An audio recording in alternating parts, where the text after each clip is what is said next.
morning, everyone. It's time to tap your personal power and pull up a cup for this episode of the InPower Coffee Break. And I'm Mary Brody with InPower Coaching. And today we have Dana Theus with us. And we also have Lynn Borton to explore today's topic, curiosity and the fluid career. Which is going to be a really exciting, I think a really exciting discussion because Lynn always has great insights. And especially about curiosity and how being curious can add to your career and to your life. So we hold these coffee breaks live every Tuesday at noon Eastern to explore InPower topics and strategies that help you achieve work-life satisfaction and lead in a pro-human workplace. So join us live, watch and listen to past recordings at coffeebreak.InPowerCoaching.com and subscribe to our podcast on iTunes at InPower Coffee Break. So now we're going to get into it. So welcome, Lynn. She is a facilitator of conversations and transformation with more than 2 decades of experience in governance and change management in the nonprofit sector. For nearly 25 years, she worked with NAMI, National Alliance on Mental Illness, the nation's largest grassroots mental health organization, capped by a dozen years as Chief Operating Officer.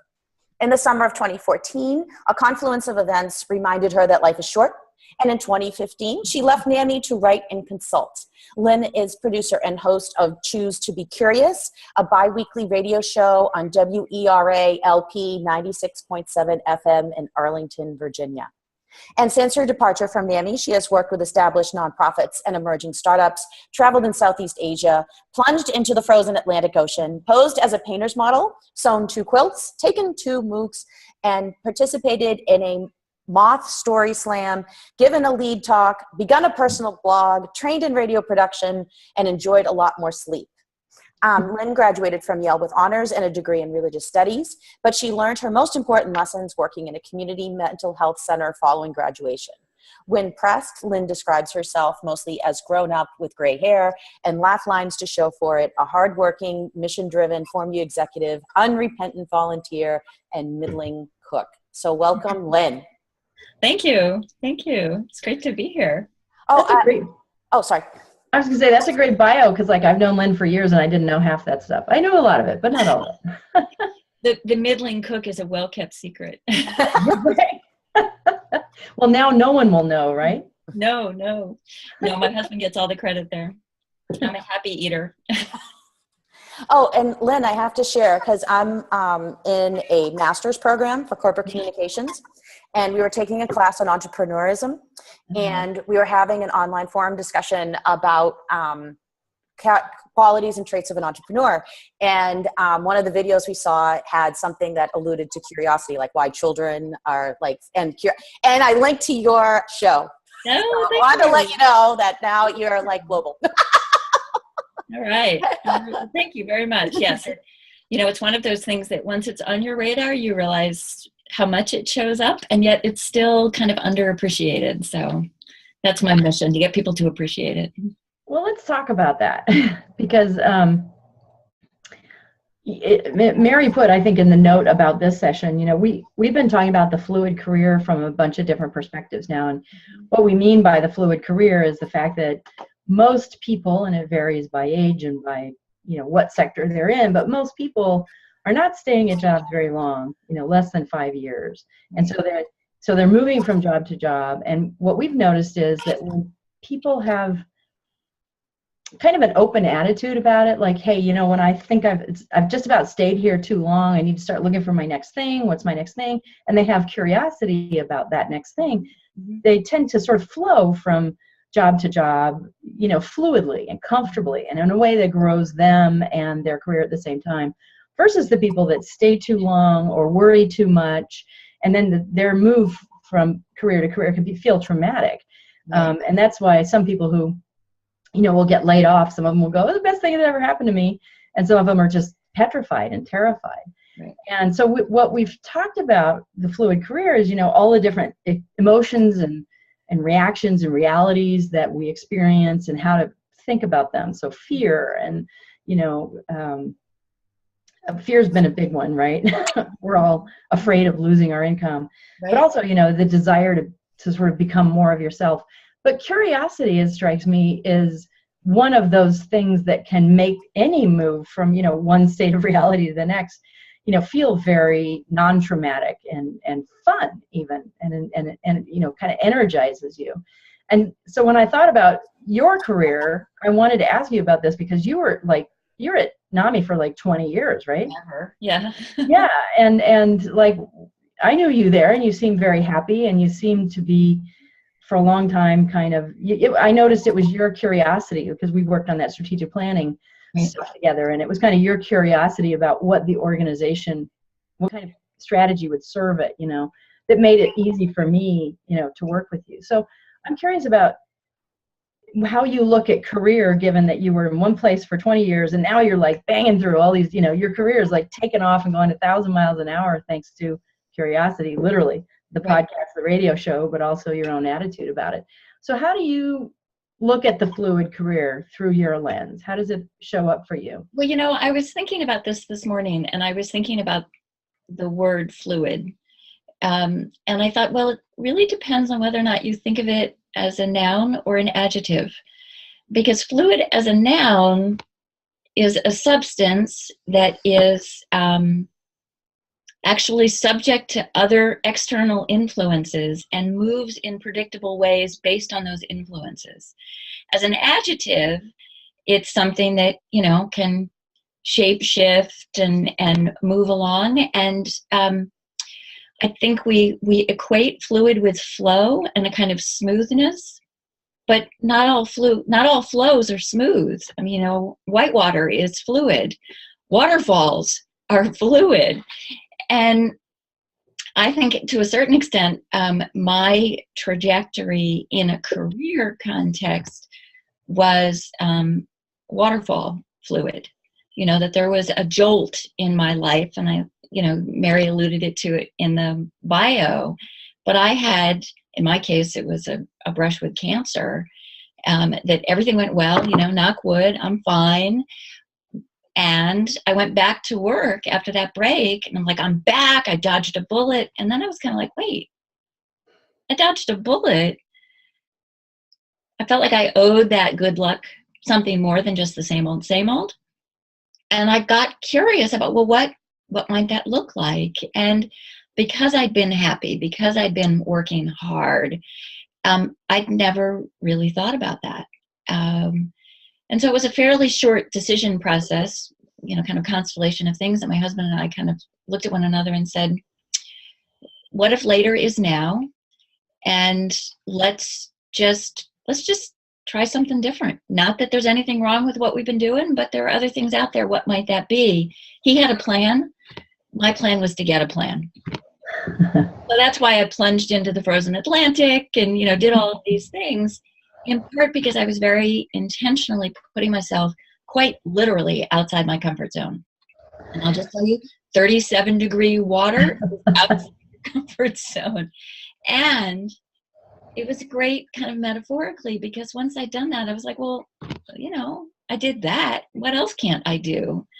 So it changed my whole threshold about sort of what I was willing to try, because how bad could it be? And that was really a license for a kind of curiosity that was tremendously instructive in that change process for me. So I'm curious, did you set out to follow your curiosity, or did you set out to just, like you said, be in your uncomfortable zone, and you sort of discovered curiosity as the thing that kept you moving through that? Well, there was a parallel thing that was going on that eventually kind of braided together. But I had been to a lead talk, which is like a TED talk, and thought, I want to do that next year. That's a good kind of personal goal. But I knew I didn't want to talk about anything work related. And I was literally thinking to myself, I'm curious what I might like to do. Well, I'm sort of curious about curiosity. I'll make myself kind of a student of curiosity. I'll learn more about curiosity. And there's interesting research and a lot of theory out there. So I'll read up on that in preparation to pitch this talk to give. So I had made that promise to myself at the same point as I was kind of leaping off into this unknown. And it couldn't help but inform the process. So I can't claim to have been intentional about it initially, but the minute I sort of realized what I was onto, I became deeply intentional about it. And it's where the origin actually of the name of the radio program comes from, to choose to be curious, that I really do think it's a choice that we can make. It's like eating well or exercise. It's a way that you decide that you're going to show up for life. And, from my own experience, sort of making those choices, even when I don't necessarily feel inclined to those choices, tremendously liberating. So you just said something. I want to come learn from you in a minute about what you've learned by doing the radio show for a year. But you just said something that really intrigued me with respect to the changes we go through when we go kind of from, I'm going to call them career stopovers, right? Like, I have a job for 3 years, and that's kind of a stopover on the way to my next job, which I may be at 7 years, which is a stopover on the way to my next job, which may be a stopover to a sabbatical, maybe a stopover to staying at home with children, maybe, like each one of these phases, we think of them as phases, they prepare us, or they can prepare us for the next thing. Right. But you just said something interesting, because when you initially left, it didn't sound like you were saying, okay, this is my next thing. And I remember a conversation you and I had, where I remember the same visual I had, which is like, you picked a thread, the thread of curiosity, and you attached it to pitching a speech. So it wasn't like, I'm going to get another job pitching speeches on curiosity, but that activity kept your mind going in the direction of, what do I want to do next?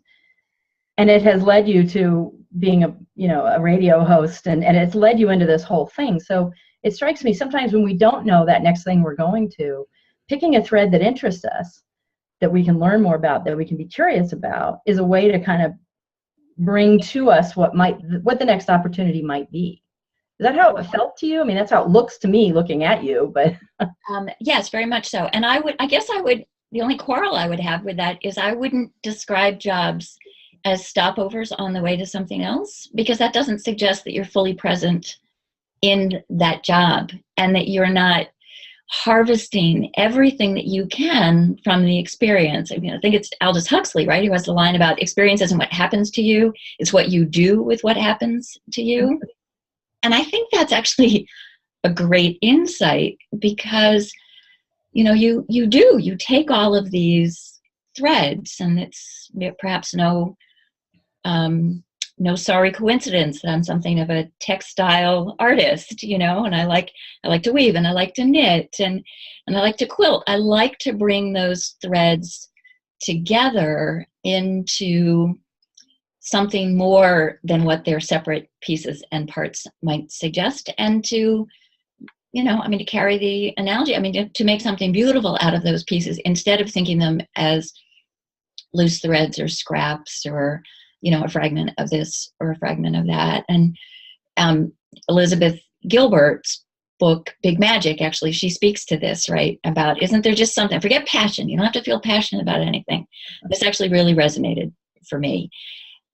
But is there something you're just a little bit curious about? And could you follow that for as far as it takes you? And then, okay, you're not curious about that anymore, you go try some other things. But none of those explorations are time squandered if you learn from them and find ways to incorporate those lessons in what you're doing. And that's, again, where I think curiosity plays in, about how do I connect these things? How do I braid them into something sturdy that I can really kind of move forward with? So yes, I would never say that something's a stopover. I think everything is an opportunity. So let me rephrase that then, because I'm using some shorthand, which I should do. Okay. Which is that it's a stopover in the sense that if you have an idea about about any job as like, well, this is it, this is where I am forever, I should be happy, until someone else brings another option to me. Right. So I'm not the actor. I have a perfect job, and that's the attitude that when we're not happy in our jobs, we're mad at everybody else instead of taking responsibility Right. To like go get that next thing. Okay. Nobody's put it in my lap yet. Exactly. And we have a theory which we've expounded on in these conversations about jobs having, kind of that first step where you have to be very present. You have to figure out how to succeed. You have to succeed and get accomplishments in that job. And then at some point you need to have an eye to where you're going, whether it's, another job in the same company or getting a promotion with this job or whatever. You have to have an eye to where you're going so that you can use the experience you're getting to build yourself into the person you want to become as you evolve into that next thing. Yeah. So, and you can stay too long at a job, right? Oh, yeah, no question. Lots of people do. Yeah. So that's what I really meant by saying stopover. And I apologize because I agree with you completely that we shouldn't be so focused on the future we're not present in what's happening to us. And I like something you said about weaving these things together because, Lynn, a lot of the work I do with people on the career front, they're trying to figure out, well, like, where do I go? And I always tell them, find things that interest you and follow those paths because, there's more energy towards that because people have these stories in their head like, well, I built my career to this point in this industry. Am I going to throw that all away? And I'm like, I don't know whether you should or not. That's not the point. There's no should or shouldn't. Find the things that interest you. They may lead you out of this industry or they may lead you to something even more interesting in this industry. You don't know until you take these threads that are interesting to you and try to make sense of them. So that idea of weaving that's the creative process. You're saying, okay, here's the material I have. This interests me, this interests me, this interests me. How could they all come together? Right. And make, like you said, make something sturdy and meaningful. Yeah. To me. No, and I think, the beauty of Gilbert's idea about sort of, isn't there something just that interests you just a little bit? Is it, I think it gives people permission to pursue things without feeling like, okay, this is going to be the thing. Right. The radio is a good example of that. The day that I gave this lead talk, I learned that this new radio station was launching and they were doing community information meetings. And I thought, well, that's kind of cool. I'll check that out. I had no intention of doing a radio show. But here was this kind of information, something that was going on in my community that I thought I ought to just know a little bit more about. And which then, as I got sort of curious about it, well, how might I do something? And who are these people? And what's there to learn here? I realized this was a thread that was absolutely worth following. Had you asked me a year and a half ago if I was going to be doing radio, I'd have looked at you cross-eyed. It was never on my radar. Oh, you never know. So you just passed your 100th anniversary. I'm sorry, 100th, 1 year anniversary. 52 shows, I guess, ish. So you just passed your 1 year anniversary of doing the show. So looking back on it, where has your curiosity? Let me put it this way: where has your public curiosity? Because you are broadcasting literally your curiosity now to the world. Where has that public curiosity taken you? Well, it's interesting because, Mary had sort of put the question to me about sort of how do you shape an emerging future? And I thought, well, you follow the threads and you find fellow travelers. And so one of the things I think has been true is that it has taken me into all kinds of new networks. I've lived in the same house, in the same community for more than 30 years. And I love my community, and I love that it has radically expanded and diversified particularly in the last year through this process. So, my curiosity has taken me into interactions and relationships with a much broader array of people than was previously the case. And it's exposed me to, ways of being in the world, career paths, worldviews that are really different from my own. And that's exciting too, because sort of curiosity begets curiosity, right? You get a little curious about something and you discover something over here, and then you're like, wow, well, that's interesting. Let me kind of I didn't even realize there was stuff over there to dig into. Let me dig a little bit further. So I have thought of it as kind of an investment that pays very high dividends. You said that there's a lot of research out there about curiosity, and without necessarily asking for a tome, what if you think of, if someone watching this thinks of themselves as not curious, I don't know whether, I mean, some people do identify very much like curiosity is part of who I am. Right. Other people may not feel like that's a strong urge inside them. And here we are saying curiosity is a path to, your future, right, in a lot of ways. So what advice would you give people, especially from the research, if they've never really thought about, like, how do I incorporate curiosity into my self-identity or career? Right. I mean, I think there are a couple of things. There's evidence strongly suggesting that if you're curious to know about some kind of information, you're actually more likely to learn that information and remember that information. But not only that, you're likely to learn and remember other information to which you were exposed at that same time. So maybe I'm curious about dinosaurs, but I'm exposed to algebra at the same, when my curiosity is piqued about dinosaurs, I will actually learn and remember the algebra better than if I didn't already have my curiosity piqued. So one thing to think about is sort of, kind of to be intentional about sort of, find something that you're curious about and use that boost, if you will. Forget your coffee, forget your, chocolate at 3 p.m. Give yourself the little kind of curiosity boost and ride that wave. So that's one thing that the research kind of points to in terms of our learning and memory. But I also think that a lot of this really is sort of like micro habits. You're probably familiar with like the idea of simple rules, complex systems, how do you break them down? What are the simple rules, things that are small adjustments that might have major impact there? If you think of choose to be curious as a simple rule that you simply apply at any point in a conversation, walking down the street, at the grocery store, it's like, well, I don't know. What's that vegetable over there? I don't even know what that is. I wonder what you do with it. Just choose to be curious about things that are right in your path. I do this. I've actually created a couple of these, I call them curiosity walks, that provide sort of little cue cards, little prompts. Walk down the street and notice everything that's orange. And you will discover that you're suddenly looking at things you never looked at walking down the street. It's like, I never really noticed that they have, the flag of Ireland hanging from their front porch. I never noticed that those people changed out the geraniums and now they have orange marigolds. It just brings you into the present. And if you choose to be curious, those are silly things, right? Walking down the street. Except that if you start to use those walking around the office, like, what's it like to be in this space? I wonder why people have all their headphones on. Because this open office is incredibly noisy.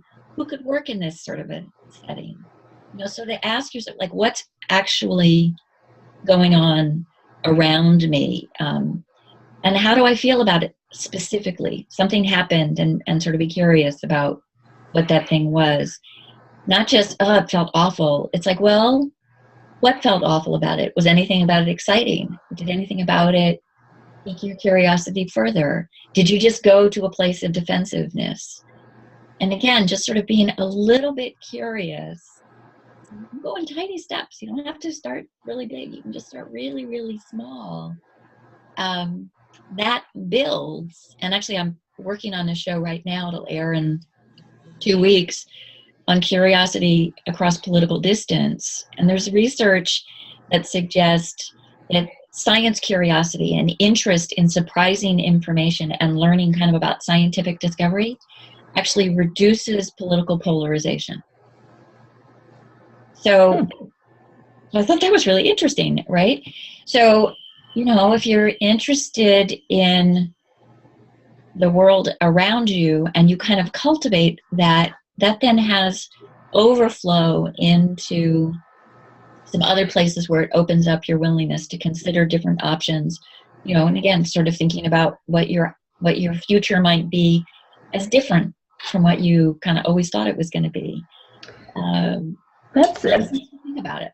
That's interesting, because tell me if this is a good way to think about it, because listening to you talk about it, I'm kind of getting this sense of curiosity as a form of mindfulness. Right? Oh, absolutely. Because mindfulness is a lot of things you're talking about, noticing things, noticing your reaction to things, noticing when you don't have a reaction to things that maybe you think you should, right? So if curiosity is a path into mindfulness, because, we're discovering mindfulness isn't all about just sitting in meditation for, 2 hours a day.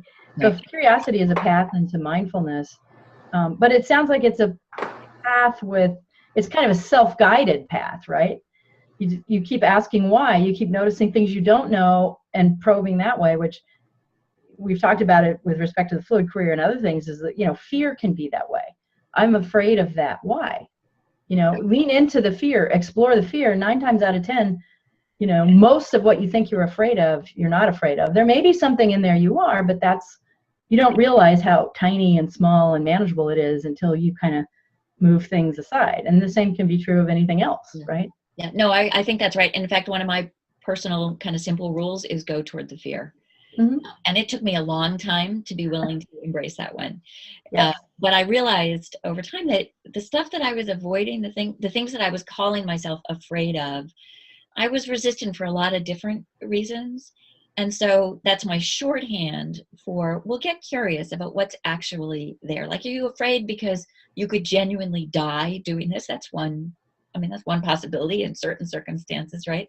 But often it's just, I don't know, I'm just really uncomfortable in these kind of social settings. Well, why? How might you change those situations to make yourself more comfortable? So, the how might I is a really great question to ask yourself about something. It's like, well, how might I take just a little step forward with this? How might I change this dynamic with a colleague? How might I, totally upend my life? It's all in the hypothetical, but it puts your head into a space where you begin to take ownership and agency, as opposed to being, the thing upon which things are wrought. But how might I actually do these things is actually a pretty empowering question. It is. And just, bringing it back to the career for a second, going back to that, you're not waiting for someone to give you your next career opportunity. You are curious about what it might be, all along. And then you notice it, kind of like, you never thought about doing a radio show, but you were kind of curious about this community meeting, and you went, and before you know it, an opportunity opened up for you that you'd never dreamed of, but has turned into something wonderful. And if we look at our career as those series of, maybe not stopovers, but opportunities to learn and become exposed and become prepared to do that next thing. But curiosity can be the thing that helps us appreciate and understand, what we have accomplished, but also think about how to apply it and wonder how to apply it. Right. And, one of the things that I learned in the last couple of years is I did a course, one of the MOOCs that Mary mentioned, through MIT and the Presencing Institute, called Theory U. It's work of Otto Scharmer. It's work based on some stuff by Peter Senge and others in terms of kind of change management and systems thinking. And they have something they call 0.8 prototyping. And I love this because, we think about, okay, I want to try something new. It's like, it's my 1.0, it's my first version of it. But they say, no, back it up to 0.8. It is not ready for prime time. It is not fully cooked. But you put it out there anyway, and you learn from it, and you tinker with it, you adjust it, you try it again. And it's a sort of iterate, reflect, repeat kind of a process. And I have found that actually tremendously liberating. It's like, I don't have to have it all figured out before I put something out there to give it a shot, particularly if I'm willing to do this kind of, let me iterate it, let me try it a couple of different times. As I was leaving work, I think you were one of the people that I talked to about, what form might this take? And, I thought the consultation and facilitation was going to be the primary form. It's not proven to be the primary form, but that work has absolutely been informed by what has proven to be the primary form, which is an iteration I would never have seen coming, but for a willingness to just sort of prototype, reflect, refine, and push it back out again. So, that 0.8 prototyping is also a great way in your career to sort of think about, well, what might something different look like? It's like, well, test it in a small way. TED Talk, 20 minutes, no big investment. Read a book, a couple of hours. Again, no big investment. Take a workshop. Again, no big investment. But you can try these things on and see where's the thread that you want to put into your rope, and strengthen that. Yeah, and I often will encourage people to use volunteering to do that too. Yes, absolutely. Then you're not getting paid, but what you do matters. Right. And you're right that like leaning into the fear and the discomfort more. I think discomfort more than fear, and I like adding curiosity, because oftentimes, if I hear the little voice in my head, I can't do that. I shouldn't do that. I wouldn't. That wouldn't be good. And usually I'm like, well, why not? But I never thought of that as a curiosity thing. It was just like, that's a story. I need to act not based on the story. Well, the why nots, that curiosity about the story. The more you learn about the story, the less power the story has over you in many cases, not all. So, letting yourself be curious about those stories that tell you you can't go look at that thread or this thread or that thread. Right. And that's why, for people who, when I started the radio show, people were like, well, curiosity, you're either curious or you're not. What's with the choosing? And I was like, well, think about it. If you actually make this choice, you sort of fake it till you make it. But, having made the choice once or twice, this is a habit you can't back down from. Once you've sort of gone there, you're there. It's so much easier than diets and exercise. And, this is like a habit that actually sustains itself pretty easily and just, has all sorts of kind of fun and surprising rewards, whether it's suddenly that you discover an author whose work you would never have read or enjoyed because you decided to kind of read outside your genre, or, read outside the box. Yeah, absolutely. And, very much so on the volunteering. I actually volunteer for 2 hours a week at the front desk at the radio station. I answer the phones and I, book the studio. This is not difficult work. And yet I learn so much by interacting with all these other producers who are coming through, who have shows that are very different from my own, but who are, trying to solve problems in what they're doing, or, we're kind of looking for things, or we're just kind of comparing notes. The station thinks I'm doing them a favor by, volunteering a couple of hours, but I feel like I'm getting so much out of it, even though it feels like such a kind of a silly thing to do with a couple of hours, but it's actually proven to be a very rich source of information. So again, you don't know where the lessons are going to come from. Yep. Well, we are out of time, which, of course, talking to you, it's easy to just blow through time because it's so interesting. Mary, you want to close us out? Sure. Mary was like checking out there. So, Lynn, where's the best way for people to contact you?